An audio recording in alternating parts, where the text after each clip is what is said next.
90% developers एक बहुत बड़ी मिस्टेक करते हैं। दूसरों के लिए बहुत सारा टाइम स्पेंड करते हैं वेबसाइट या ऐप्स बनाने में, पर अपने लिए कोई काम नहीं करते, जिस वजह से वो बहुत बड़ी अपॉर्चुनिटीज़ को लूज़ कर रहे होते हैं। बट डोंट वरी, आपका भाई है ना, मैं लाया हूँ आपके लिए एक ज़बरदस्त पोर्टफोलियो वेबसाइट। बहुत हो गया सिर्फ दूसरों का काम। मेरी नज़र में आज के टाइम में हर डेवलपर की अपनी पोर्टफोलियो वेबसाइट ज़रूर होनी चाहिए। बहुत से डेवलपर्स न्यू या सीनियर जो मेरी वीडियो को देख रहे हैं, उनमें से भी काफ़ी डेवलपर्स की अपनी पोर्टफोलियो वेबसाइट नहीं होगी। मैंने one of the best neat clean UI template बनवाया एक प्रोफेशनल यूआई यूएक्स डिज़ाइनर से, वो भी सिर्फ आपके लिए। और आज हम इस डिज़ाइन को यूज़ करके अपने लिए एक अच्छी सी पोर्टफोलियो वेबसाइट बनाएंगे, वो भी simple language HTML and CSS की मदद से, जैसा कि मैंने अपनी लास्ट वीडियो में कहा था। और आपको एक मजे की बात बताऊं, अगली वीडियो में हम इसे लाइव भी करने वाले हैं, वो भी फ्री में, और मल्टीपल लैंग्वेजेस में कन्वर्ट भी करेंगे, लाइक रिएक्ट या नेक्स्ट.जेएस, जिसके लिए आपको एक बटन प्रेस करना होगा जिसका नाम है सब्सक्राइब। एंड बिलीव मी, इस वीडियो को कंप्लीट देखने से आपको की बेनिफिट्स मिलने वाले हैं जो आपके करियर में बहुत मदद करेंगे और आपको एक प्रो कोडर बनने में हेल्प करेंगे। मैं उन बेनिफिट्स को एग्जाम्पल के साथ बताने वाला हूँ, तो बिना टाइम ज़ाया किए चलिए शुरू करते हैं। पहले हम डिज़ाइन का ओवरव्यू ले लेते हैं।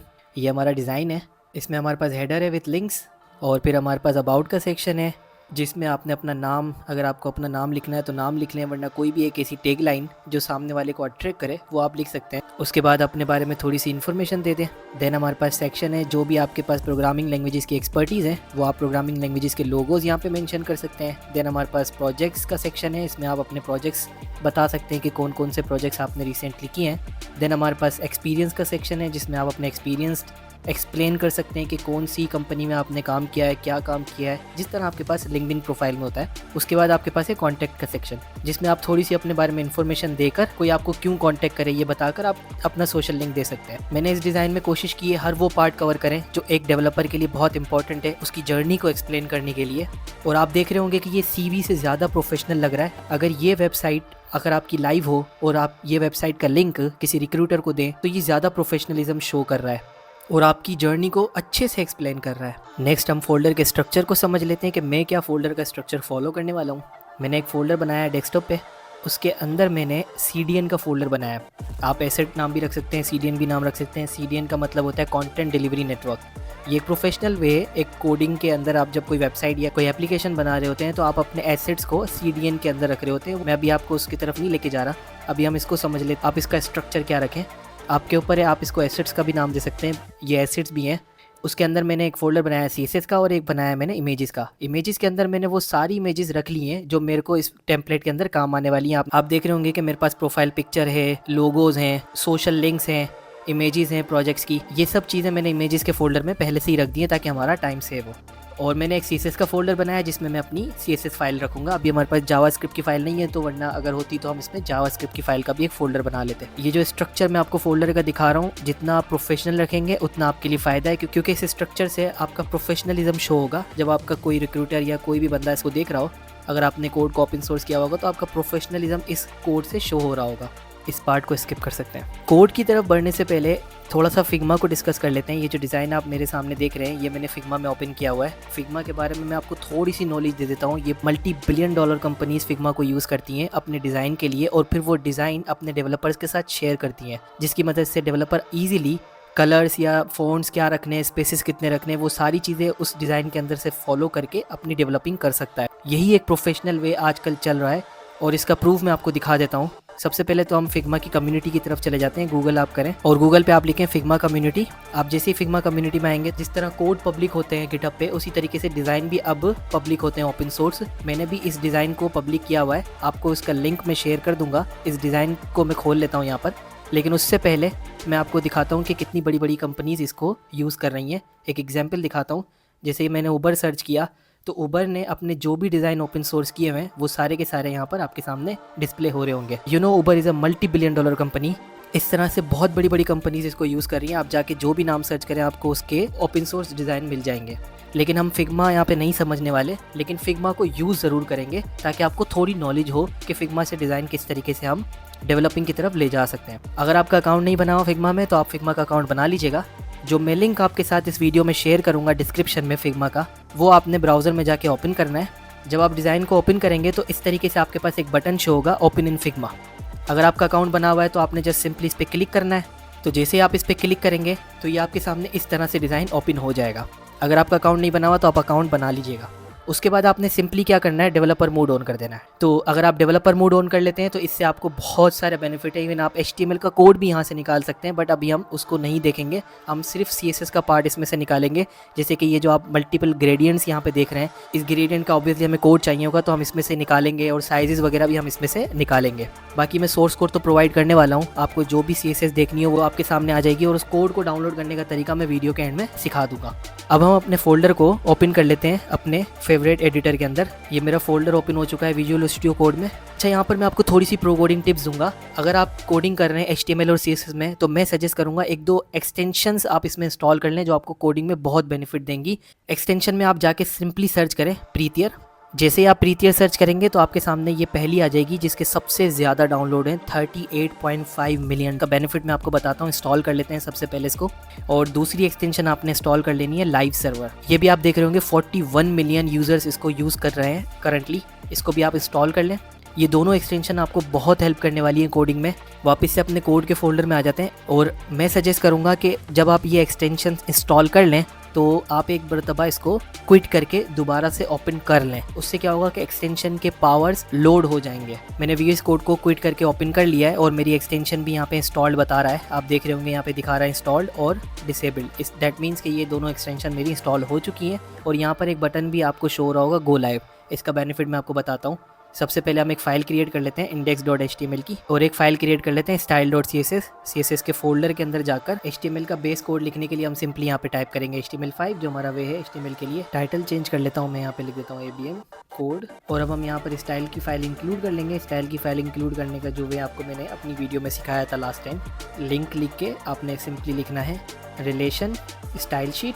उसके बाद आपने HRF में अपना पाथ बता देना है। मेरे पास CDN के अंदर ये फोल्डर पड़ा हुआ है CSS का, उसके अंदर style.css पड़ी है, और ये मैंने यहाँ पे आके इसको बंद कर दिया। उसके बाद हमारे डिज़ाइन में जो फ़ॉन्ट हमने यूज़ किया है, 2-3 फ़ॉन्ट ज़्यादा पसंद करता हूँ। एक पॉपिंस, इंटर, अभी हमने पॉपिंस यूज़ किया है। तो और ये फ़ॉन्ट आपको इजीली गूगल फ़ॉन्ट की वेबसाइट पे मिल जाएगा। आप गूगल की वेबसाइट पे जाके सिंपली लिखें गूगल फ़ॉन्ट्स की आपके सामने वेबसाइट आ जाएगी। उस वेबसाइट को ओपन कर लें। यहाँ पर आपने सर्च कर लेना है पॉपिंस, तो ये आपके पास शो हो रहा होगा। इसमें आपने जाना है, और फिर यहाँ पर आपने जो भी आपने फ़ॉन्ट यूज़ करना है, जैसे मैं यहाँ पे रेगुलर यूज़ करने वाला हूँ 400, मीडियम भी यूज़ करने वाला हूँ 500, 600, 700, एक्स्ट्रा बोल्ड के लिए 800 यूज़ करूँगा। इटली वगैरह नहीं चाहिए मुझे अभी।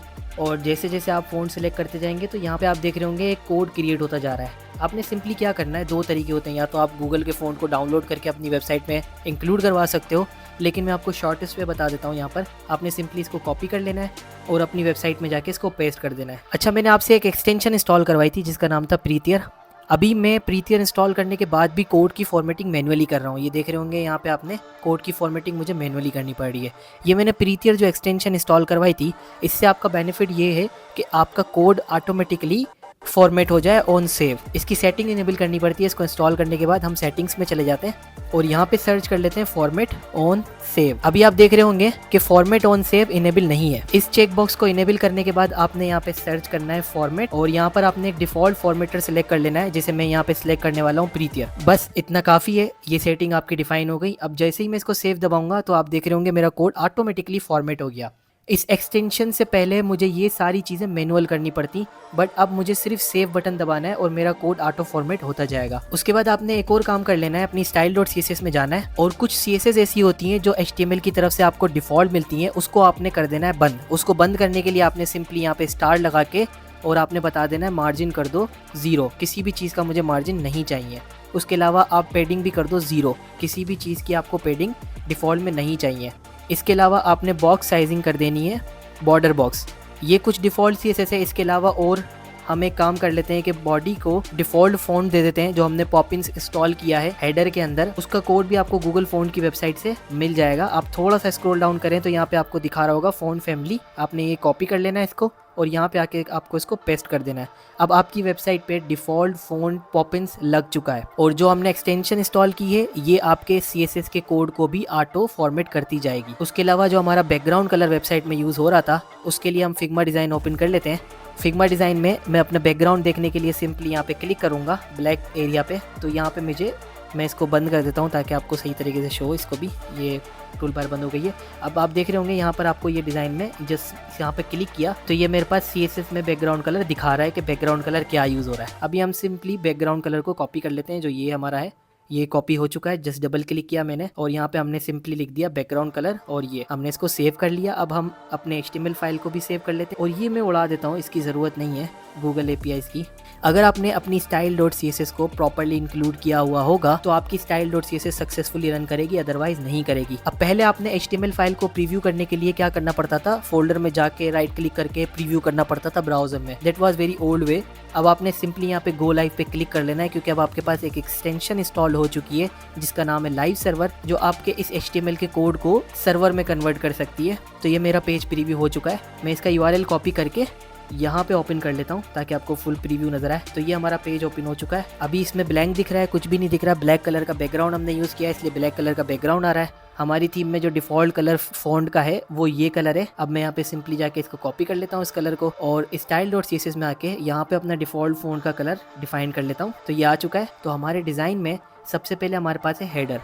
हेडर के लिए हम यहाँ पे एक हेडर का टैग ओपन कर लेते हैं और उसमें मैं ओपन कर लेता हूँ एक नेव का टैग क्योंकि हमारे पास इसके अंदर नेविगेशन है। और उसके अंदर मैं एक डिव क्रिएट कर लेता हूँ जिसमें मैं हमारे लोगो को लगा दूंगा। img सोर्स करके हमारा लोगो पड़ा हुआ है CDN के अंदर। CDN में हमारे पास है इमेजेस, उसके बाद हमारा लोगो पड़ा हुआ है। लोगो ये आ गया, लोगो कोड फॉर्मेट हो चुका है। अब इसको सेव करके इसका प्रीव्यू देखते हैं। अब ये लोगो आ चुका है लेकिन ये बड़ा दिख रहा है। इसको हम थोड़ा सा सेट करते हैं CSS की मदद से। इसको क्लास दे देते हैं लोगो। अच्छा, अगर हम अपने डिज़ाइन को देखें तो हमारे डिज़ाइन में यहाँ पर हमारे पास लेफ्ट साइड पे लोगो है और राइट साइड पे हमारे पास नेविगेशन है। तो यानी कि हमें यहाँ पर यूज़ करनी पड़ेगी फ्लैग्स। पहले तो इसको क्लास देके style.css में चले जाते हैं और नेव को कह देते हैं फ्लैग्स। ये हमारा नेव है, इसको हमने यहाँ पे कर दिया डिस्प्ले फ्लैग्स। उसके बाद हम यहाँ पे जस्टिफाई कंटेंट लिखेंगे स्पेस बिटवीन। ये मैं क्यों लगा रहा हूँ इसको मैं एक्सप्लेन करता हूँ। और डॉट लोगो करके img को मैं कह देता हूँ, यानी कि इस क्लास में जो इमेज पड़ी है, जैसे कि ये मेरी क्लास है लोगो, उसके अंदर जो मेरी इमेज पड़ी है उसकी विड्थ कर दो 80 पिक्सल। इसको सेव करके इसका प्रीव्यू देखते हैं। तो ये हमारा लोगो यहाँ पे लेफ्ट कॉर्नर साइड पे आ चुका है। लेकिन आप डिज़ाइन में देख रहे होंगे हमारे पूरे कंटेंट में एक डिफ़ॉल्ट स्पेस नज़र आ रहा होगा लेफ़्ट और राइट पे। इसके लिए हम एक डिफ़ॉल्ट CSS में कर लेते हैं विड्थ, इसको हम दे देते हैं 1100 पिक्सल और यहाँ पे हम मार्जिन 0 और स्पेस करके ऑटो दे देते हैं। तो ये हमारी चीज़ें प्रीव्यू में सेंटर में आ गया। देख रहे होंगे लेफ्ट साइड से स्पेस आ चुका। अब मैं अगर कोई और चीज़ यहाँ पे देता हूँ, जैसे मैं एक और डिव देता हूँ क्योंकि हमने डिस्प्ले फ्लेक्स लगाया हुआ है इस नेव को, तो हम जो भी डिव में देंगे वो चीज़ें ऑटोमेटिकली हमारी फ्लेक्स डायरेक्शन रो में कन्वर्ट होती जाएंगी। इसमें हम कुछ भी लिखते हैं लाइक ए और देखें हमारी चीज़ें यहाँ पे शो हो रही हैं। और ये राइट साइड पे क्यों चली गई, क्योंकि हमने यहाँ पे लिखा हुआ है जस्टिफाई कंटेंट स्पेस बिटवीन। अगर मैं इसको मिटा देता हूँ तो ये मेरी चीज़ यहाँ पे लेफ्ट साइड पे बिल्कुल चिपक गई होगी। लेकिन अगर मैं ये इसको CSS को लगा देता हूँ तो इससे हमारी चीज़ें क्या होंगी, एक लेफ़्ट पे आ गया और एक राइट पे आ गया। इसका मतलब क्या हुआ कि इन दोनों डिव के बीच में बराबर का स्पेस आ चुका है। अब हम वापस डिज़ाइन की तरफ चलते हैं। अगर हम अपने डिज़ाइन को देखें तो यहाँ पर हमारा जो बैकग्राउंड कलर है ऊपर टॉप में वो थोड़ा सा चेंज है। उसका कलर देख लेते हैं क्या है। बैकग्राउंड कलर हमने यहाँ पे यूज़ किया हुआ है 222#। तो यहाँ पर आके हेडर को बैकग्राउंड कलर दे देते हैं और सेव करके इसका प्रीव्यू देखते हैं। तो ये हमारा बैकग्राउंड कलर थोड़ा सा चेंज हो चुका है। अगर आपको शो हो रहा हो वीडियो के अंदर, बैकग्राउंड कलर हमारा ब्लैक है फुल और ये हमारा थोड़ा डार्क ग्रे है। अब हम हमारे नेविगेशन को रेडी कर लेते हैं। इसको हम क्लास दे देते हैं नेव बार, क्योंकि हमारा जो नेविगेशन है उसमें भी हम फ्लेक्स यूज़ करने वाले हैं। पहले हमने इसको फ्लेक्स दिया था, अब हम इसको भी क्लास इसलिए दे रहे हैं ताकि इसके अंदर भी हम जितनी भी डिव आए वो एज अ फ्लेक्स यूज़ हो रही हो। फ्लेक्स मैं यहाँ पे इसलिए यूज़ करूँगा क्योंकि हम यहाँ पे जितने भी लिंक्स होंगे जो आपको यहाँ पे डिज़ाइन में शो हो रहे होंगे, होम, प्रोजेक्ट, ये सारे एक रो में, इसलिए हम यहाँ पे फ्लेक्स यूज़ करेंगे। तो पहला हमारा लिंक है होम, इसको भी हम एंकर के टैग में लिख लेते हैं होम और यहाँ पे अभी फ़िलहाल हैश दे देते हैं डिफ़ॉल्ट में। इसका प्रीव्यू जाके देखते हैं तो ये हमारा होम आ चुका है। एक और CSS डिफ़ॉल्ट मैं आपको सजेस्ट करूँगा कि आप यहाँ पे कर लो, वो है ए करके टेक्स्ट डेकोरेशन नन। इससे क्या होगा कि हमारे लिंक में जो नीचे अंडरलाइन आ रही होती है वो ख़त्म हो जाएगी। जितने भी हमारे पेज में लिंक यूज़ हो रहेंगे बाय डिफ़ॉल्ट अंडरलाइन ख़त्म हो जाएगी। अब इसके डिज़ाइन को थोड़ा सेट कर लेते हैं अपनी style.css में जाके।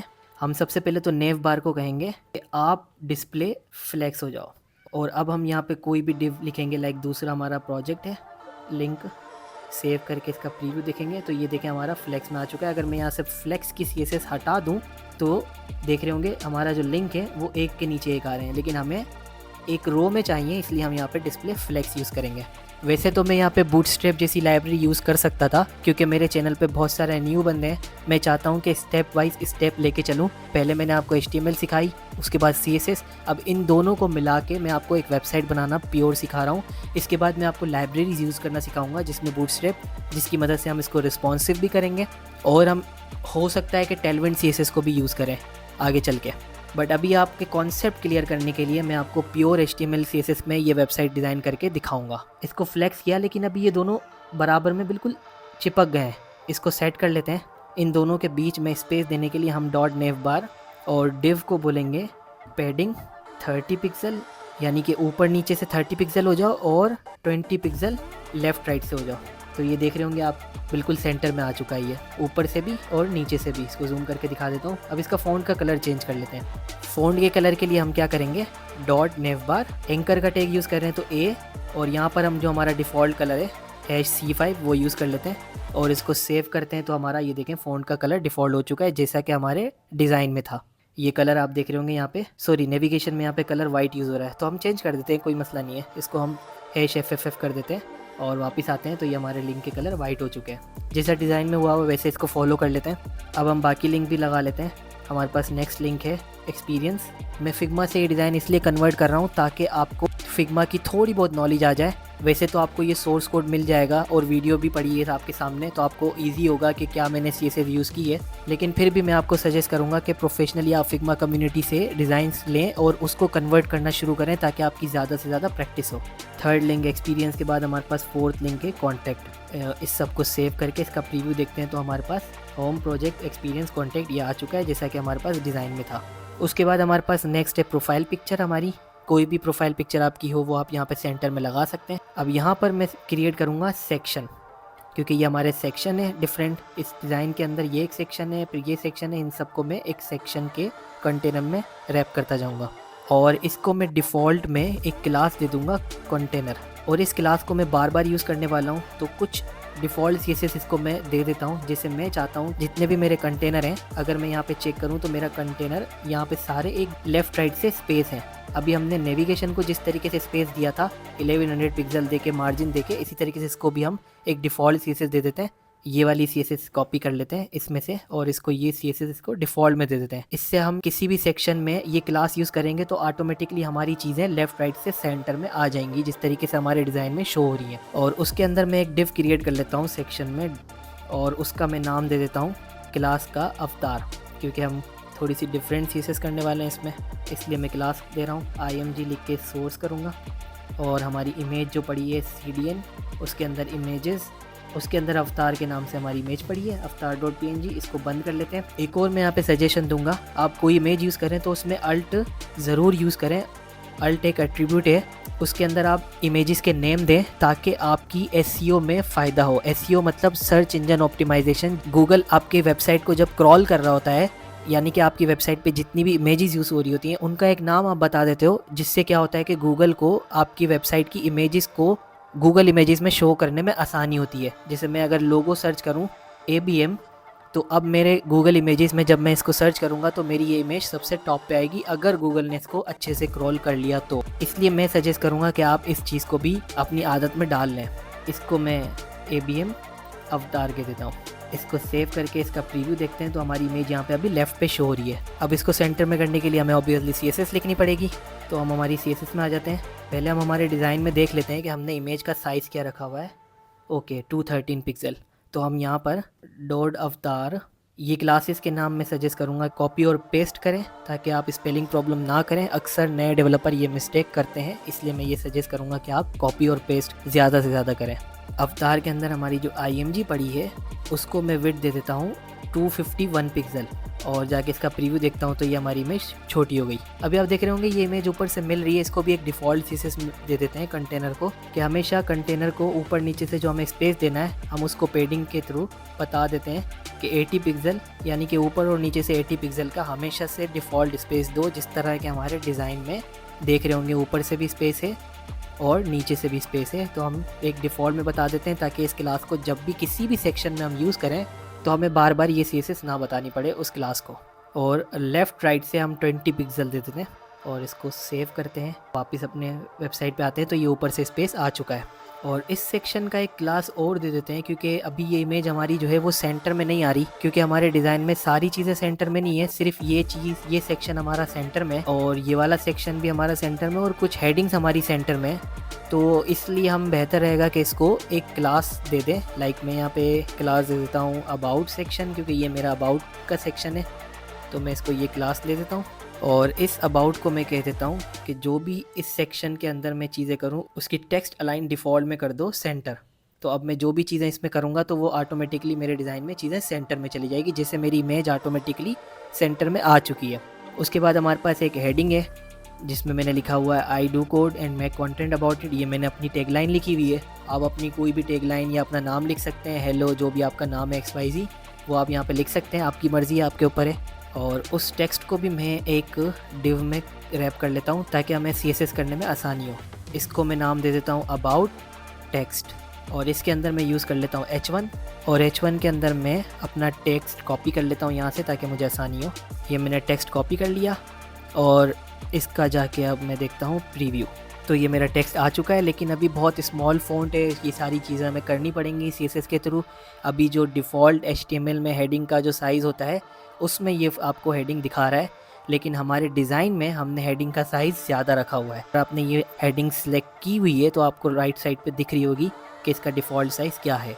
हमने यहाँ पे फ़ॉन्ट 55 पिक्सल यूज़ किया हुआ है, तो हम यही फ़ॉन्ट साइज़ 55 पिक्सल हमारे कोड में बता देते हैं। कोड को हमने डॉट अबाउट टेक्स्ट बनाया था, क्लास का नाम यहाँ से कॉपी कर लेता हूँ मैं, और उसके अंदर हमारे पास H1 है, उसका हमें फ़ॉन्ट साइज़ देना है, क्या था, 55 पिक्सल।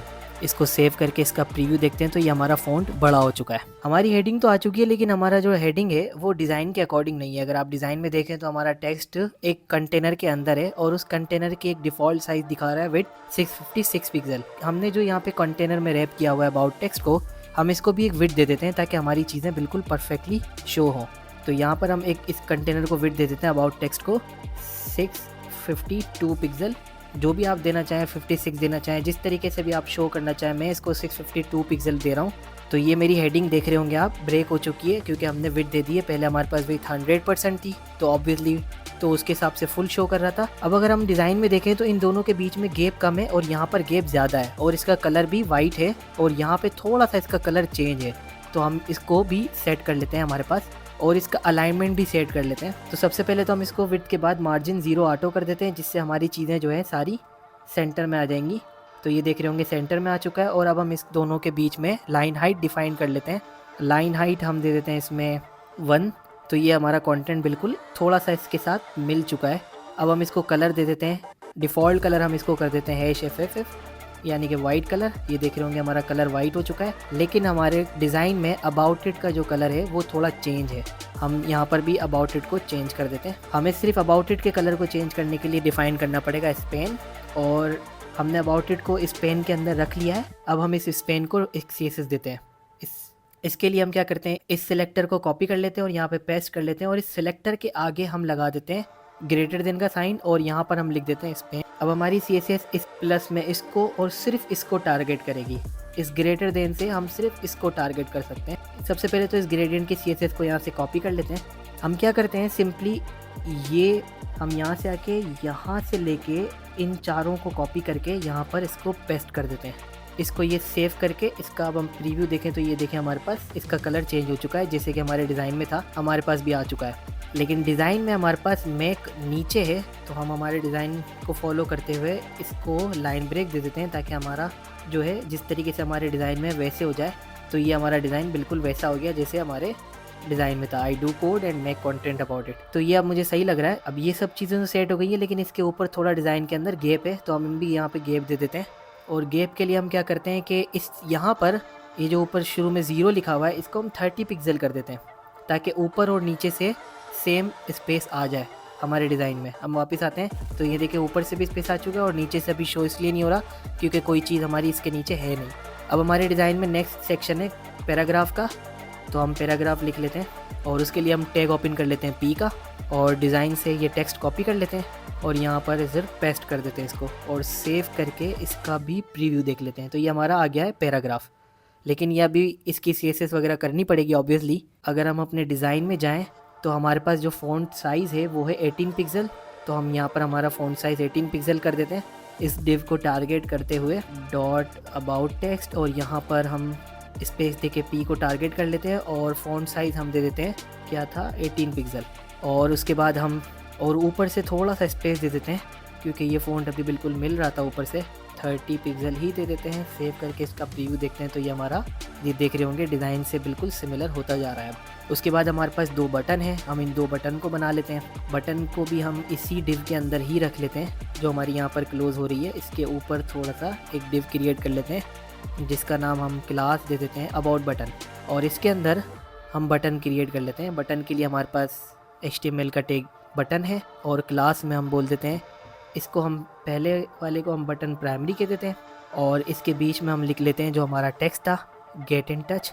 और एक और बटन क्रिएट कर लेते हैं जिसको हम क्लास में बटन सेकेंडरी कह देते हैं। अब सबसे पहले तो हम बटन प्राइमरी की CSS को कॉपी कर लेते हैं। अभी अगर हम बटन को शुद्ध देखें तो हमारे बटन बिल्कुल अजीब से शो हो रहे होंगे, ये आपको नज़र आ रहा होगा। डिज़ाइन में हमारे पास बटन बिल्कुल सिंपल है, अगर आप देखें तो सिंपली बैकग्राउंड में वाइट कलर यूज़ हो रहा है। इसकी CSS को भी यहाँ से कॉपी कर लेते हैं। ये विड्थ हाइट दे देते हैं पहले तो इस बटन को, बटन प्राइमरी के अंदर मैंने ये विड्थ हाइट दे दी। और इसके अलावा हमारे पास अगर हम देखें तो ये बैकग्राउंड लीनियर वगैरह लगे हुए हैं कुछ, ये यहाँ से कॉपी कर लेते हैं और इधर सिंपली यहाँ पे पेस्ट कर देते हैं। तो ये CSS आप देख रहे होंगे फिग्मा की मदद से मुझे कितना बेनिफिट हो रहा है, वरना अगर मुझे पहले लीनियर बैकग्राउंड के लिए, वैसे तो वेबसाइट आती हैं, मैं वेबसाइट में से लीनियर ग्रेडियंट कलर बना सकता हूँ, लेकिन फिग्मा ने मेरा सारा काम आसान कर दिया। जो डिज़ाइनर मेरे लिए डिज़ाइन बना रहा है, मैं उसको सिंपली यहाँ से CSS की मदद से कॉपी कर सकता हूँ और अपने डिज़ाइन में पेस्ट करके इसका प्रीव्यू देखता हूँ तो मेरी चीज़ें बिल्कुल सिमिलर होती जा रही हैं।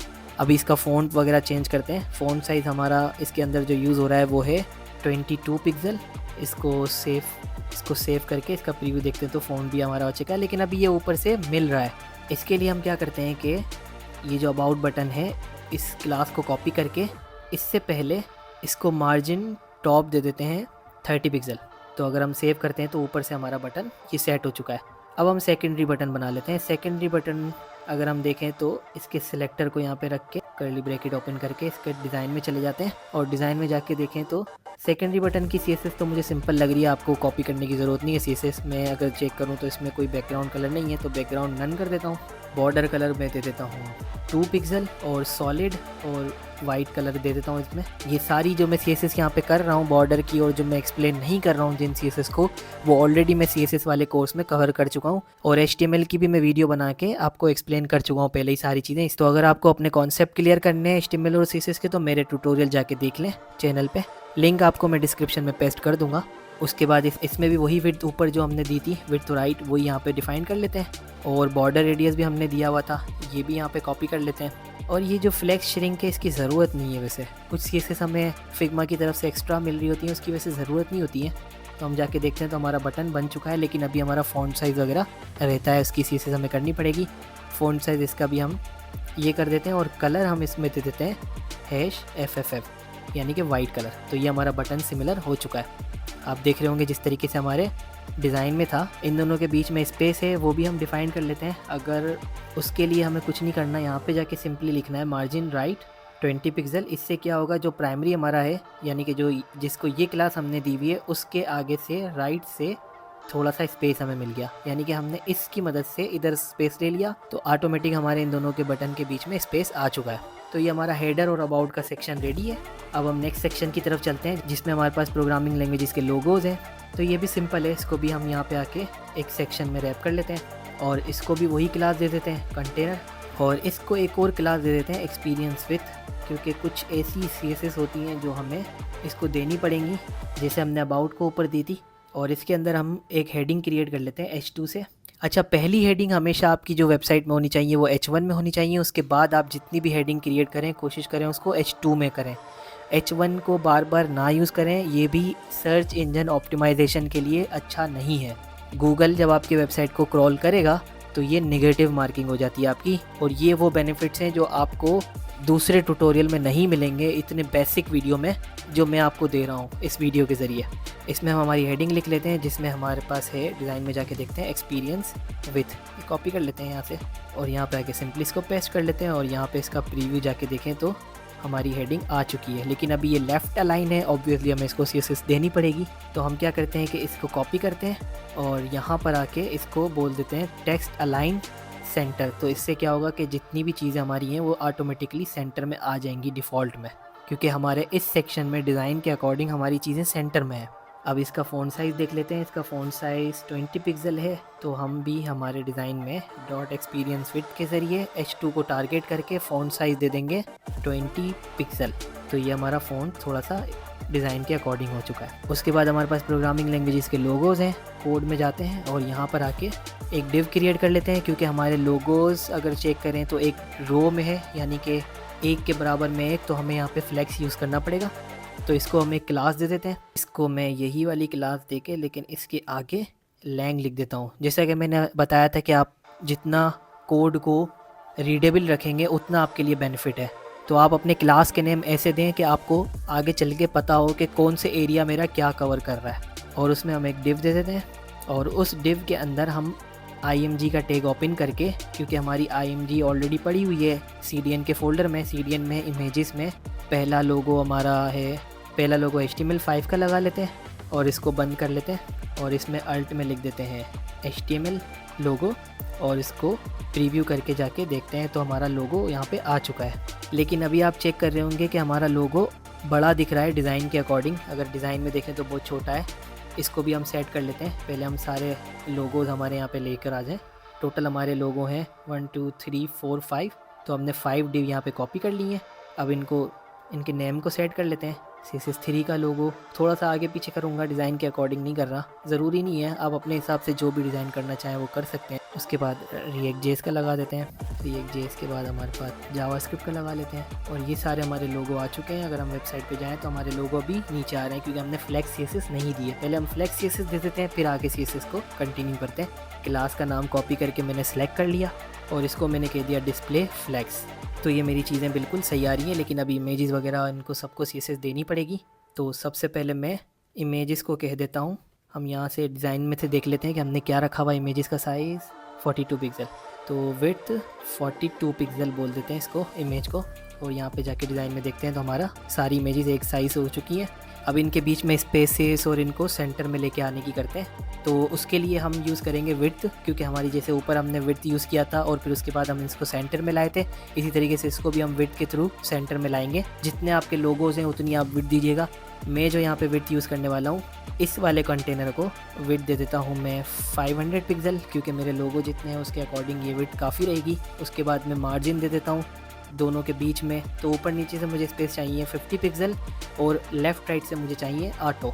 और एक और CSS जो कि बहुत इंपॉर्टेंट है, मैं आपको आगे बताता हूँ। तो ये हमारी चीज़ें देख रहे होंगे आप, सेंटर में आ चुकी हैं, लेकिन अभी हमारे लोगो बिल्कुल मिल रहे हैं। तो इसके लिए हम यूज़ करेंगे जस्टिफाई कंटेंट स्पेस बिटवीन। इससे क्या होगा, हमारे लोगोस बिल्कुल परफेक्टली दिख रहे होंगे अब आपको स्पेसेस के साथ। हर लोगों के बराबर में स्पेस परफेक्ट आ चुका है।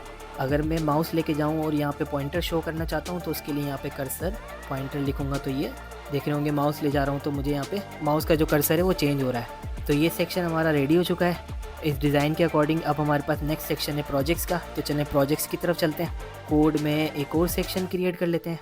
आप देख रहे होंगे इन दोनों के बीच में डिज़ाइन के अकॉर्डिंग बिल्कुल स्पेस आता जा रहा है ऑटोमेटिकली, क्योंकि हमने इस सेक्शन में जो कंटेनर क्लास यूज़ की है इसको हमने एक डिफ़ॉल्ट दी हुई है CSS के ऊपर से और नीचे से 80 पिक्सल हो, तो ये ऑटोमेटिकली मेरी स्पेसेस आ रही हैं। तो ये फ़ायदा है क्लासेस को रीयूज़ करने का। वापस हमारी HTML में आके यहाँ पर हम इसको क्लास दे देते हैं कंटेनर और इसके अंदर हम एक हेडिंग क्रिएट कर लेते हैं H2 और उसको हम कह देते हैं क्लास प्राइमरी हेडिंग, क्योंकि अब हम एक हेडिंग क्रिएट करने जा रहे हैं। जैसे हमारे पास अगर हम डिज़ाइन में चेक करें तो ये हमारी हेडिंग और नीचे वाली हेडिंग सिमिलर है, तो हम रीयूज़ करने वाले हैं क्लासेस को। तो हम इसको प्राइमरी हेडिंग कह लेते हैं ताकि हम उसको नीचे भी यूज़ कर सकें। और यहाँ पे मैं लिख देता हूँ प्रोजेक्ट्स, सेव करके इसका प्रीव्यू देखता हूँ। तो ये मेरा प्रीव्यू हेडिंग आ चुकी है, लेकिन लेफ़्ट अलाइन है। इसको सेंटर में करने के लिए हमें CSS करनी पड़ेगी। तो हम आते हैं और कोड में और इस क्लास को कॉपी करके इसको हम अलाइन सेंटर कर देते हैं, तो हमारा ये सेंटर में चला जाएगा। कुछ चीज़ों को मैं विड्थ के ज़रिए दे रहा हूँ, कुछ चीज़ों को मैं टेक्स्ट अलाइन के थ्रू दे रहा हूँ। ये जो मैं कर रहा हूँ इसके पीछे वजह है। अगर आपके कंटेनर में एक से ज़्यादा चीज़ें हैं तो आपको विड्थ यूज़ करना पड़ेगी, लेकिन अगर आपके पास सिंपल हेडिंग है तो आप सिंपली उसको टेक्स्ट लाइन सेंटर में देकर भी उसको सेंटर में ला सकते हैं। और फ़ॉन्ट साइज़ हम देख लेते हैं, इसका अभी छोटा आ रहा है, इसका फ़ॉन्ट साइज़ हमारे पास आ रहा है 35 पिक्सल। तो यहाँ पर हम इसको फ़ॉन्ट साइज़ दे देते हैं 35 पिक्सल। और यहाँ पर भी हम इसको क्लास दे देते हैं, एक और क्लास जिसका नाम हम रख देते हैं प्रोजेक्ट्स। अब हम अगर अपने डिज़ाइन में देखें तो इसका एक लीनियर बैकग्राउंड कलर यूज़ हुआ है, यानी कि ग्रेडियंट यूज़ हुआ है। इसको भी हम कॉपी कर लेते हैं यहाँ से, ये पूरी CSS कॉपी करके। लेकिन अब हम इसको इसमें पेस्ट नहीं करेंगे क्योंकि हमने इसको प्राइमरी हेडिंग कहा हुआ है। यहाँ पर हम एक और क्लास दे देंगे, लेकिन हम इस CSS को यहाँ पे पेस्ट नहीं करने वाले, इसको एक और क्लास देंगे क्योंकि हम कुछ डिफ़ॉल्ट CSS रखना चाहते हैं हेडिंग की, और उसके बाद उस हेडिंग को हम डिफ्रेंशिएट करना चाहते हैं जो हमारी नीचे वाली हेडिंग होगी। जैसे अगर हम देखें तो नीचे एक्सपीरियंस में कलर चेंज है और ऊपर लेकिन इन दोनों का फ़ॉन्ट साइज़ वगैरह सेम है।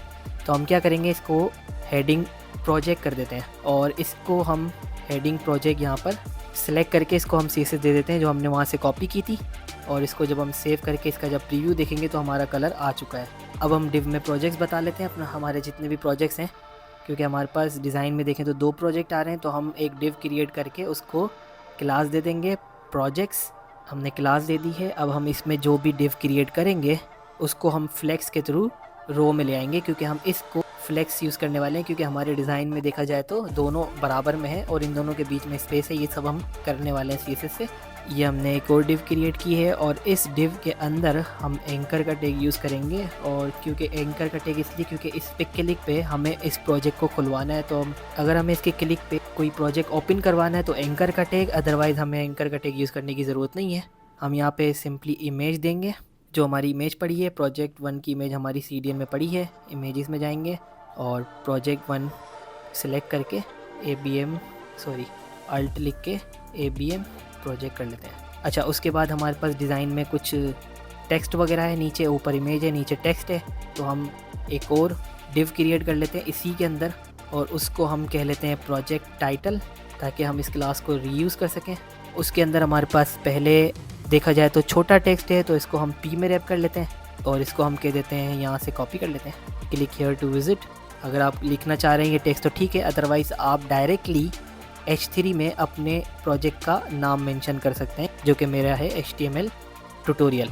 अब हम इसका डिज़ाइन प्रीव्यू देखते हैं तो ओहो, हमारी इमेज बड़ी आ रही है यहाँ पे, लेकिन अब इसको सेट करना पड़ेगा चीज़ों को। तो CSS में आ जाते हैं, तो हम पहले इसको एक क्लास दे देते हैं, प्रोजेक्ट आइटम कर देते हैं इसको। अब हम इस प्रोजेक्ट को पहले फ्लेक्स यूज़ कर लेते हैं, डिस्प्ले फ्लेक्स, ताकि हमारे जो दूसरी डिवाइस के अंदर आए तो वो ऑटोमेटिकली इसके बराबर में आए। और इसके बीच में भी जस्टिफाई कंटेंट स्पेस बिटवीन लगा देते हैं और मार्जिन दे देते हैं 40 पिक्सल और 0। उसके बाद हमने इसको जो क्लास दी थी उसकी मदद से सिलेक्ट करके इमेज को टारगेट करेंगे और इमेज को हम बोल देंगे विड्थ 100%। अब यहाँ पर हम 100% क्यों दे रहे हैं, क्योंकि हमारे पास 2 प्रोजेक्ट हैं और हम चाहते हैं कि इसकी विड्थ जो है वो 100% हो। अभी अब हमारे पास एक ही प्रोजेक्ट है तो इमेज फुल शो हो रही है। अब अगर हम इसमें इसी को कॉपी कर लें, इस प्रोजेक्ट आइटम वाले डिव को, और यहाँ पे पेस्ट कर लें, तो हमारे पास ये प्रोजेक्ट 2 हो गया। और इसका नाम मैं दूसरी इमेज यूज़ कर लेता हूँ प्रोजेक्ट 2। तो जैसे ही मैं इसको सेव करूँगा तो ये देख रहे होंगे आप, हमारी इमेज बिल्कुल सही रिजल्ट में शो हो रही है 100% की मदद से। अगर आपके पास एक ही प्रोजेक्ट है तो आप 50% कर दें, जिस तरीके से आपका इमेज का रेजोल्यूशन है आप उसके हिसाब से उसको वो दे सकते हैं। उसके बाद हमारे पास जो प्रोजेक्ट टाइटल है उसको थोड़ी सी CSS दे देते हैं। आप डिज़ाइन में देखें तो इसके नीचे बैकग्राउंड कलर है इस टाइटल के पीछे, तो इसको हम CSS दे देते हैं। इसको टारगेट करके यहाँ पर आएंगे, डॉट करके इसको कॉल करेंगे और इसके अंदर हम पेडिंग 15 पिक्सल दे देते हैं पहले तो, और उसके बाद हम कलर दे देते हैं इसमें। और कलर हम यहाँ पर देखें डिज़ाइन में तो हमारे पास डिफ़ॉल्ट कलर देखें तो हमारे पास हेडिंग का कलर चेंज है, तो हम यहाँ पे इसको कलर नहीं देते, हेडिंग को डायरेक्ट कलर दे देते हैं, क्योंकि डिफ़ॉल्ट कलर तो वैसे भी आ चुका होगा टेक्स्ट में।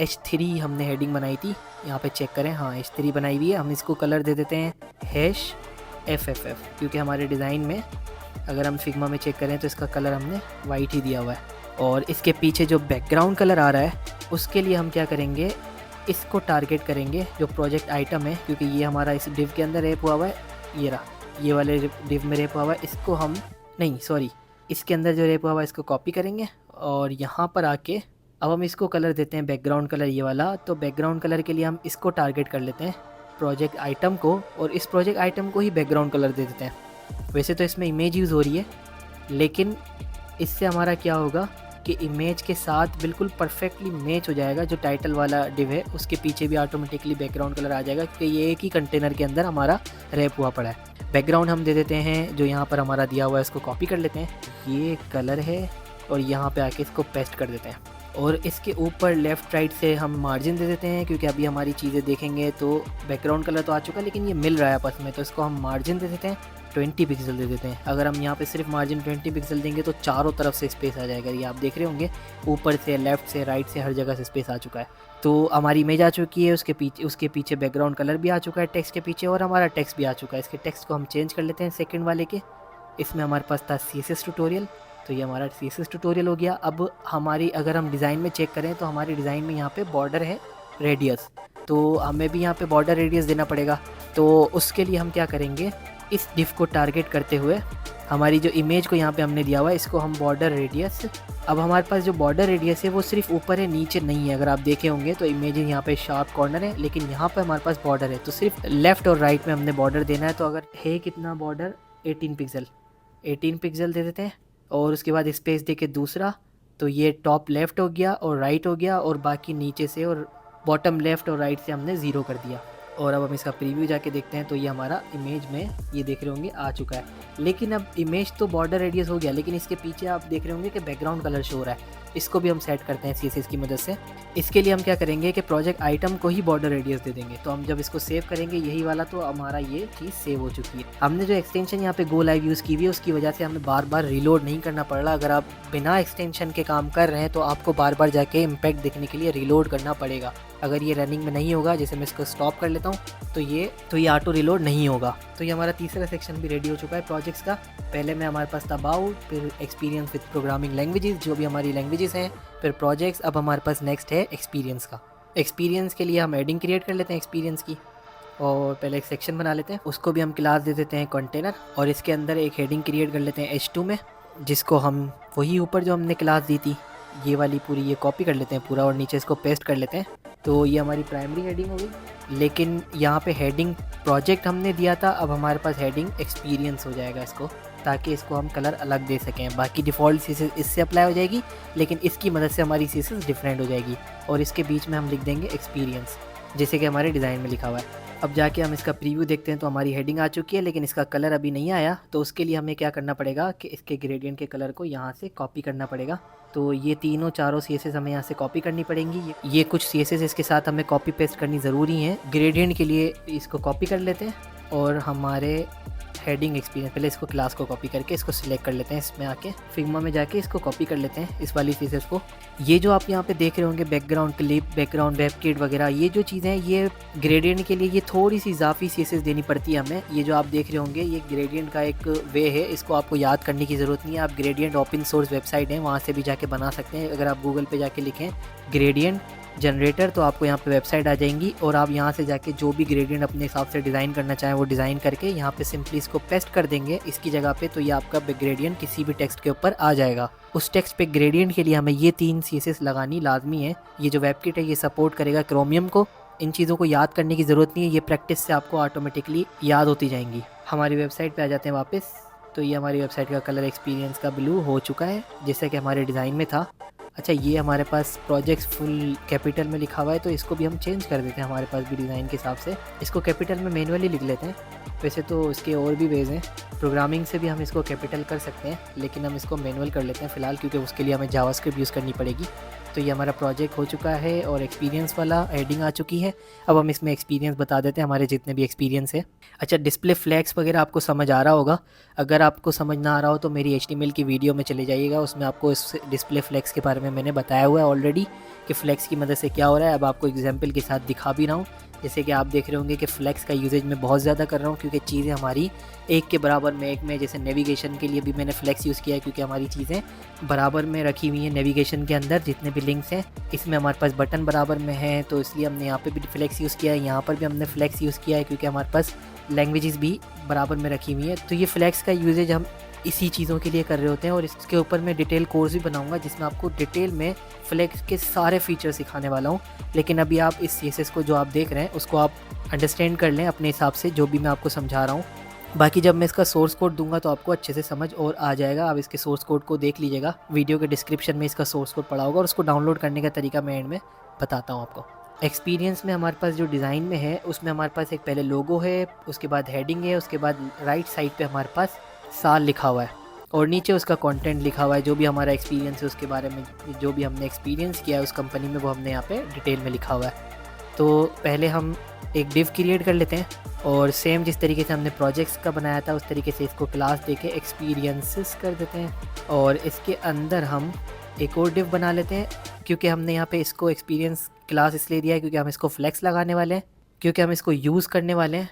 और इसको हम आइटम दे देते हैं, इसको हम एक्सपीरियंस आइटम कर देते हैं क्योंकि ये हमारे आइटम है। और इसके अंदर हम एक और डिव क्रिएट कर लेते हैं। अब इसके अंदर हम क्या करेंगे, इसके लिए हम फ्लेक्स यूज़ करेंगे, बाकी चीज़ों के लिए फ्लेक्स यूज़ नहीं करेंगे क्योंकि बाकी तो पैराग्राफ है, कोई भी चीज़ बराबर में नहीं है। लेकिन यहाँ पर आप देख रहे होंगे पहले लोगो है, फिर हेडिंग है, उसके बाद राइट साइड पे जो है ना, इसके लिए हमें फ्लेक्स यूज़ करना पड़ेगा। अब यहाँ पर जो फ्लेक्स यूज़ करने वाला हूँ ना वो थोड़ी सी ट्रिकी होगी। ऊपर तो सिंपल फ्लेक्स था क्योंकि चीज़ें बराबर में आनी थी। अब यहाँ पर दो चीज़ें बराबर में है लेकिन थर्ड चीज़ हमारी राइट साइड पर है, तो इसके लिए थोड़ी सी हमें ट्रिक्स यूज़ करनी पड़ेंगी। चलिए इसको भी कोड से समझ लेते हैं। मैं इसको क्लास दे देता हूँ, इसको एक कंटेनर में रैप कर लेता हूँ इन तीनों चीज़ों को, और उस क्योंकि मैं उसमें डिस्प्ले फ्लेक्स लगाने वाला हूँ तो इसको मैं क्लास दे देता हूँ एक्सपीरियंस, और इसको मैं टाइटल दे देता हूँ और इसको मैं कह देता हूँ कंटेनर, यानी कि एक्सपीरियंस टाइटल कंटेनर ये हमने क्रिएट कर लिया डिव। और उसके अंदर हमारे पास आ जाएगा एक डिव जिसके अंदर हम लोगो लगाएंगे, और यहाँ पे मैं इसको कॉल भी कर लेता हूँ लोगो को, IMG सोर्स मेरा CDN में पड़ा हुआ है। इमेजेस में पहले हमारे पास है गूगल का लोगो, तो यहाँ पर हम गूगल का लोगो लगा लेते हैं। ये ध्यान रखिएगा जो भी आपकी इमेजेस की एक्सटेंशन है वो प्रॉपर्ली डिफाइन करें, और यहाँ पर मैं अल्ट में लिख देता हूँ गूगल। और एक और डिव क्रिएट कर लेता हूँ जिसमें हमारे पास आ जाएगा tech lead software engineer at Google, और उसके बाद हमारे पास एक और डिव क्रिएट कर लेता हूँ जिसमें हमारा एक्सपीरियंस आ जाएगा, ये जो हमने यहाँ पे लिखा हुआ है ये यहाँ पे इसमें पेस्ट कर देते हैं। और उसके बाद हमारे पास आ जाएगा पैराग्राफ जिसमें हम हमारा पैराग्राफ लिख लेंगे, क्योंकि ये टेक्स्ट है तो ये हम बाहर ही रख देंगे। इसको हम पैराग्राफ को इस डिव के अंदर नहीं रखेंगे एक्सपीरियंस टाइटल वाली, वरना चीज़ें इसके अंदर भी फ्लैक्स में चली जाएंगी। तो आप इन चीज़ों का भी ध्यान रखिएगा कि कौन सी डिव के अंदर क्या रखा हुआ है। अभी मैं प्रीतियर यूज़ कर रहा हूँ जिससे मेरा कोड ऑटो फॉर्मेट हो रहा है, तो इसको मुझे सब कुछ मैनुअली करना पड़ता, तो इसके बहुत सारे बेनिफिट है। इसको सेव करके इसका प्रीव्यू देखते हैं। तो ये मेरी चीज़ें यहाँ पे आ चुकी हैं, लेकिन अभी ये तीनों चीज़ों को मुझे एक रो में कन्वर्ट करने के लिए डिस्प्ले फ्लेक्स यूज़ करना पड़ेगा। अभी ये नीचे आ रही हैं तो इसके लिए मैं CSS में चले जाता हूँ, पहले इसको कॉपी कर लेता हूँ और CSS में जाके इसको मैं कह देता हूँ डिस्प्ले फ्लेक्स। तो ये हमारी चीज़ें बिल्कुल बराबर में आ गई। अब हमें थोड़ी सी ट्रिक यूज़ करनी पड़ेगी। ये हमारा जो ये टेक्स्ट है ये जाना चाहिए राइट पे, और ये दोनों बराबर में होना चाहिए, और ये ऊपर से नीचे भी आना चाहिए थोड़ा सा। तो इसके लिए हम यूज़ करेंगे जस्टिफाई कंटेंट स्पेस बिटवीन, जो हमारे को क्या करेगा कि चीज़ों को बराबर स्पेस ले आएगा। अब हमारे पास राइट पे ये चला गया लेकिन ये सेंटर में आ गया, इसको हमें इसके बराबर में लाना है। उसके लिए हमें एक छोटी सी ट्रिक यूज़ करनी पड़ेगी। ये जो हमारा ये वाला डिव है इसको हम एक क्लास में रैप कर लेते हैं, और इसको हम क्लास में नाम दे देते हैं डेट, क्योंकि ये हमारा डेट है। इसको हम यहाँ पे यूज़ कर लेते हैं। इस क्लास के टारगेट से इस डॉट डेट को टारगेट कर लेते हैं, और इसको हम एक CSS दे देंगे मार्जिन लेफ्ट ऑटो।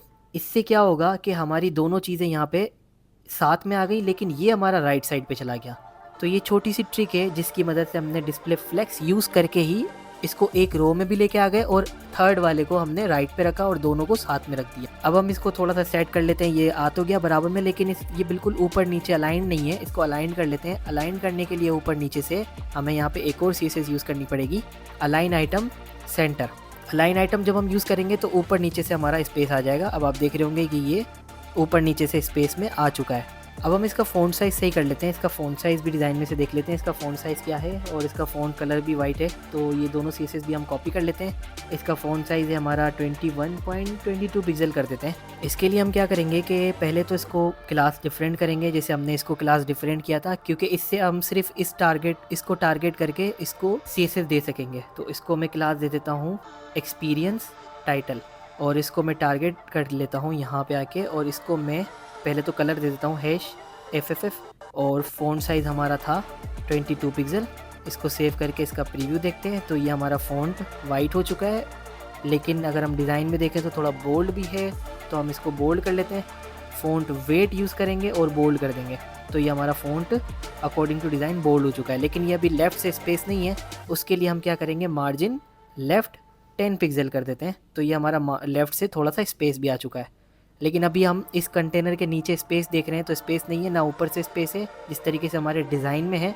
तो इसके लिए हमें क्या करना पड़ेगा, इसके लिए हम इसको टारगेट कर लेते हैं एक्सपीरियंस आइटम को, और यहाँ पर आके इसको मेंशन कर देते हैं कि इसका पेडिंग हम दे रहे हैं 30 पिक्सल ऊपर नीचे से, और लेफ़्ट राइट से 0 कर देते हैं। इसको सेव करके इसका प्रीव्यू देखते हैं तो ऊपर नीचे से स्पेस आ चुका है और लेफ़्ट राइट से कोई स्पेस नहीं है। अब हम इसको कॉपी कर लेते हैं इस डिव को, ये जो हमने एक्सपीरियंस आइटम वाली डिव बनाई हुई है इसको हम पूरा कॉपी करके नीचे भी पेस्ट कर देते हैं और सिंपली जाके इसका लोगो चेंज कर देते हैं, जो कि मेरे पास है सेकंड लोगो एप्पल का। उसके बाद हम एक इसका टेक्स्ट भी डिज़ाइन से कॉपी कर लेते हैं। यहाँ पे डिज़ाइन में से जो टेक्स्ट रखा हुआ है वो मैंने यहाँ पे रख दिया। जो भी आपका एक्सपीरियंस है वो आप अपना मेंशन करेंगे, और मैं यहाँ पर हेडिंग भी चेंज कर देता हूँ और इसका जो एक्सपीरियंस ईयर है वो भी चेंज कर देता हूँ। और उसके बाद मैं इस डिव को भी कॉपी कर लेता हूँ ताकि एक और एक्सपीरियंस हमारा मेंशन है डिज़ाइन में, और उसमें हमने जो लोगो यूज़ किया हुआ है वो है मेटा का, तो मेटा का लोगो लगा लेते हैं। और डिज़ाइन में हमने जो हेडिंग दी हुई है वो हेडिंग दे देते हैं, और जो ईयर दिया हुआ है वो भी कॉपी कर लेते हैं। जो भी आपका होगा एक्सपीरियंस ऑब्वियसली वो आप देंगे, मैं अपने हिसाब से डिज़ाइन के हिसाब से चल रहा हूँ। ये मैंने एक्सपीरियंस वगैरह सारी चीज़ें कॉपी पेस्ट करके अपना सारा आइटम रेडी कर दी हैं। अब मैं जाके प्रीव्यूज़ का देखता हूँ तो मेरे एक्सपीरियंसेस सारे अकॉर्डिंग टू कोड आ चुके हैं। लेकिन अभी आप देखें कि इन दोनों के बीच में स्पेस है, लेकिन यहाँ पर स्पेस नहीं है, तो ये भी हम सेट कर देते हैं। एक्सपीरियंस कंटेनर को हमने यहाँ पे दिया हुआ है, इसके नीचे हम मार्जिन बॉटम दे देते हैं 20 पिक्सल, तो ये स्पेस आ चुका है। अब अपने हिसाब से आपको जो भी अच्छा लगे वो मार्जिन स्पेस दे सकते हैं, अपने हिसाब से दे रहा हूँ। तो ये हमारा ये वाला सेक्शन भी रेडी हो चुका है। तो आप देख रहे होंगे कि आहिस्ता आहिस्ता हमारा जो डिज़ाइन है वो डिज़ाइन के अकॉर्डिंग रेडी होता जा रहा है। अब हमारा लास्ट सेक्शन रह गया है, इसको भी जल्दी से रेडी कर लेते हैं। इसके लिए हम यूज़ करने वाले हैं फूटर। हम सेक्शन यूज़ नहीं करेंगे क्योंकि ये फूटर है, प्रोफेशनल वे के हिसाब से हम इसको फूटर में रैप करने वाले हैं। अच्छा, अब हम यहाँ पे क्लास कंटेनर यूज़ नहीं करने वाले, क्यों? क्योंकि हमारे पास यहाँ पे बैकग्राउंड कलर क्या यूज़ हो रहा है, थोड़ा सा डिफरेंट है फूटर का। जिस तरीके से हमारे पास हेडर में कलर चेंज था वैसे ही इसका भी हमें कलर चेंज मिल रहा है। हम फूटर को कलर डिफ़ाइन कर देंगे, जो भी हमारा यहाँ पे डिफ़ाइन हुआ है। फूटर का कलर है बैकग्राउंड, ये इसको कॉपी कर लेते हैं और इसको पेस्ट कर देते हैं। तो ये हमारा बैकग्राउंड कलर आ चुका है, लेकिन अभी शो नहीं होगा क्योंकि हमें इसमें कोई चीज़ लिखी नहीं है, कुछ है नहीं कंटेनर में, तो हमें पहले इसमें कुछ करना पड़ेगा। जैसे हम इसमें हेडिंग दे देते हैं H2 और उसमें हम लिख देते हैं कॉन्टैक्ट। लेकिन जब हम इसको सेव करके इसका प्रीव्यू देखेंगे तो बैकग्राउंड कलर तो आ गया, लेकिन ये लेफ़्ट से आ रहा है। तो अब हमें इसको इसके हिसाब से करना पड़ेगा, डिज़ाइन के हिसाब से जो हम फॉलो कर रहे हैं। तो इसके लिए हम क्या करेंगे, फूटर के बाद डिव ओपन कर लेंगे और उसको हम दे देंगे क्लास कंटेनर। तो जैसे ही हम इसको क्लास कंटेनर देंगे तो ऑब्वियसली ये हमारा ऊपर नीचे से स्पेस जो हमारा नॉर्मल CSS थी वो ऑटोमेटिकली अप्लाई हो चुकी है। अब हम अगर डिज़ाइन पे आते हैं तो हमारे पास डिज़ाइन में कॉन्टैक्ट का जो कलर है वो वाइट है और इसका जो फ़ॉन्ट साइज़ है वो है 23 पॉइंट समथिंग है। हम 24 पिक्सल कर देते हैं पहले। तो हम क्या करेंगे, इसकी मदद से इसको टारगेट करेंगे H2 और इसको हम कलर दे देंगे #FFF यानी कि वाइट कलर, और फ़ॉन्ट साइज़ हम दे देंगे 24 पिक्सल। तो ये हमारा फ़ॉन्ट कलर, अगर हम जाते हैं तो यहाँ पे फ़ॉन्ट कलर वाइट हो चुका है और फ़ॉन्ट भी हमारा सेम अलाइंड हो चुका है।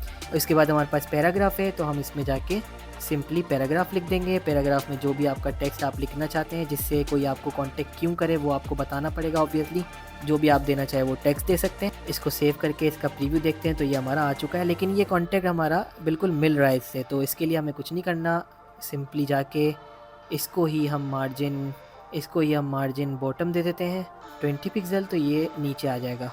और इसको हम देख लेते हैं कि इसका फ़ॉन्ट साइज़ क्या रखा हुआ है डिज़ाइन में। इसका फ़ॉन्ट साइज़ रखा हुआ है 14 पॉइंट समथिंग, 15 पिक्सल कर देते हैं, कोई मसला नहीं है।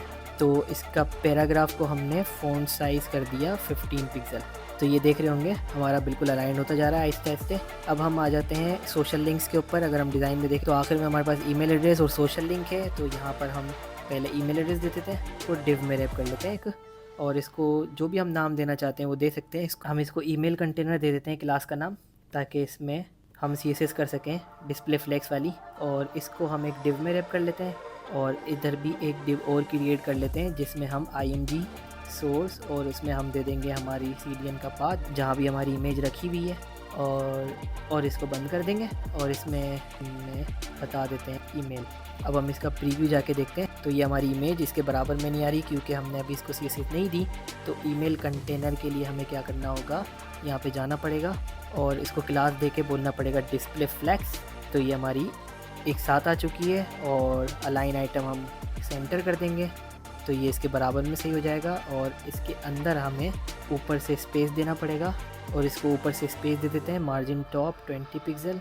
यहाँ पर हम एक काम करते हैं, थोड़ा सा यहाँ से मैनुअल जाके स्पेस दे देते हैं, थोड़ा सा यहाँ पे मैनुअल जाके स्पेस दे देते हैं। अब हम सिर्फ इसके लिए क्या क्लास क्रिएट करें, इसको मैनुअल भी स्पेस दे सकते हैं। HTML के अंदर स्पेस देने के लिए एक तो ये वे है जो सिंपल हम ये यूज़ कर सकते हैं, लेकिन ये इससे बेहतर मैं आपको सजेस्ट करूँगा आप ये टेक्स्ट यूज़ करो NBSP और इस तरीके से आप इसको रैप कर दो।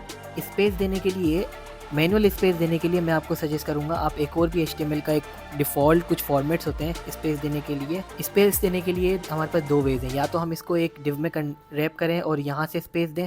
अच्छा, हम इसके बराबर में स्पेस देने के लिए हम क्या करते हैं कि इस ईमेल कंटेनर के थ्रू इसकी इमेज को हम कह देते हैं मार्जिन, पहले इमेज को टारगेट कर लेते हैं और मार्जिन राइट करके 10 पिक्सल बोल देते हैं। तो ये हमारी इमेज के से थोड़ा सा दूर हो जाएगा। इसके बाद हमारे पास क्या सेक्शन है, सोशल लिंक्स का। तो सोशल लिंक्स देने के लिए हमें क्या करना पड़ेगा, एक और डिव चाहिए होगी और इसको भी ऑब्वियसली क्लास देख के सोशल लिंक के अंदर रैप कर लेते हैं। इसका नाम मैं सोशल लिंक्स रख रहा हूँ और इसके अंदर मैं डिव का बनाऊँगा एक, क्योंकि हम इसमें भी फ्लैक्स यूज़ करने वाले हैं। तो पहला हमारा CDN में इमेज पड़ी है, ट्विटर का लोगो लगा देते हैं और इसी तरीके से हमने इसको डिफ़ाइन कर लेना मल्टीपल टाइम। 3 हमारे सोशल लिंक है तो तीनों लिंक यहाँ पे लगा देते हैं। इसके पाथ भी चेंज कर लेते हैं, इंस्टाग्राम, यूट्यूब, जितने भी आपके सोशल लिंक है आप वो यहाँ पे लगा लें तो आपके यहाँ पे आना शुरू हो जाएंगे डिज़ाइन में। अभी ये नीचे गिर रहे हैं तो इसको हम सेट कर लेते हैं। इसके लिए हमें सिंपली जाके जितनी मरतबा मैंने फ्लैक्स यूज़ किया ना आपको उसके हिसाब से तो फ्लैक्स आ जाना चाहिए अब तो, क्योंकि हमारे डिज़ाइन में अगर हम बूटस्ट्रैप यूज़ कर रहे होते तो ये सब चीज़ें हमें करने की ज़रूरत ना पड़ती। उसमें सिर्फ हम क्लास लिखते और वो ऑटोमेटिकली फ्लैक्स वगैरह खुद लगाता रहता, लेकिन ये हमें मैनुअल करना पड़ रहा है क्योंकि मैं आपको सिखाने के लिए ये चीज़ें कर रहा हूँ, वरना मैं जाके लाइब्रेरी यूज़ करके ये सब कर सकता था। तो ये हमारा लोगो साथ आ चुका। इसमें भी हम एक काम करते हैं, इस इमेज को टारगेट करके इसके बीच में स्पेस ले आते हैं, क्योंकि अगर मैंने जस्टिफाई कंटेंट स्पेस बिटवीन दिया तो ये पूरा फैल जाएगा।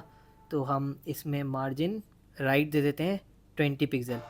तो ये हमारा राइट से सबके इमेज आ चुके हैं और ऊपर से भी इसको दे देते हैं स्पेस, मार्जिन टॉप 20 पिक्सल 30 कर देता हूँ। सेट है, सारा डिज़ाइन रेडी है। इसके अकॉर्डिंग थोड़ा सा स्पेस ज़्यादा है तो जितना स्पेस है डिज़ाइन के हिसाब से वो आप दे सकते हैं। इसको 40 दे दो तो 40 हो जाएगा डिज़ाइन के अकॉर्डिंग, और यहाँ पर भी हमने इसको 40 देना है तो 40 हो जाएगा। So finally we have completed our developing part and look at this. अब हमें जस्ट इसका कोड लाइव करना है और आग की तरह इसको फैला देना है। अगर आपको इसका सोर्स कोड चाहिए तो लिंक डिस्क्रिप्शन में मिल जाएगा। आपने जस्ट सिंपली यहाँ पे जाना है और डाउनलोड पे क्लिक कर देना है अगर आपको गिटहब नहीं आता। अदरवाइज आप इसको क्लोन कर लें अपने डेस्कटॉप एप्लीकेशन में। और हाँ, एक बटन और दबाना है, सब्सक्राइब का। एंड बिलीव मी, आप बहुत कुछ सीखने वाले हो। डेवलपिंग से लेकर cloud server and generative AI तक बहुत कुछ सिखाने वाला हूँ मैं, प्रॉमिस। अगर इस कोर्स से आपको हेल्प मिली हो तो प्लीज़ कमेंट करके ज़रूर बताइएगा for my motivation, and hit like button, and again don't forget to subscribe for more videos. अपना ख्याल रखिएगा, मिलते हैं नेक्स्ट वीडियो में।